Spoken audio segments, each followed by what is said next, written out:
Ayan, so hello guys, good morning. So update tayo doon kay Mama Piguana. So yung sa nakaraan kong video na mga anak.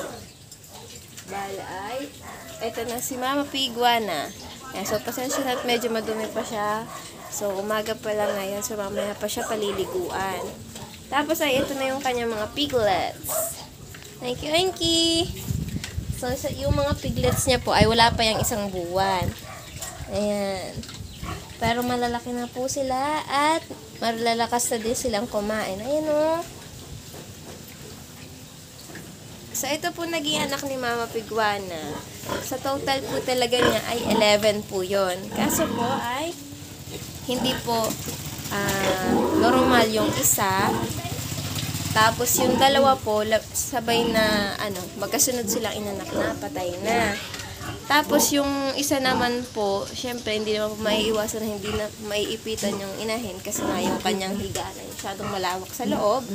Tapos ay ayun nga po kahoy. So naipit po yung isa, bali apat po yung hindi nakasurvive. So meron po tayong 7 healthy piglets at ayan, sobrang lalaki na po nila. Mukha na silang pambenta. Ano nga, hi Buboy. Ito po si Buboy. Malaki siya sanang yung boar. Ang kaso nga lang ay ayun. So kinapon po siya kasi ay ayaw pa po nung ni Tito na na magkaroon ng bulugan dito sa amin. Ayan.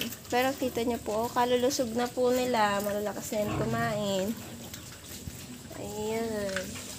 So, kakakit na po talaga at nakakatuwa at kabibilis lumaki. So, lahat po kasi ng lahi nito, ito large white na to, ay talagang ganito po sila yung mahaba, tapos yung mabibilog. So, hindi po logi dito ang bibili. Ano nga? Hi, Buboy! Ayan po sila, oh. So, magwa 1 month pa lamang po sila. Pero kita nyo naman, talagang kagaganda ng katawan nila.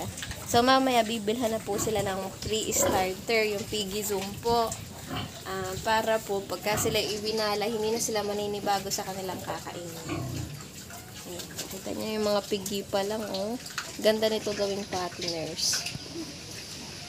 Ayan. So, ito po si Wana. May anak na po siya dati na ginawa po inahinin. So, yun po, dalawa ba yun? Tatlo bali pala. Yung tatlo na yan ay, sila po ay, yung mga buntis na din. So, yun naman po ay sa mga give one back to. Ayan. Thank you, Auntie! Ayan. Buboy, wag! So, yun lang po. Short update lang po tungkol sa naging biik ni Wana.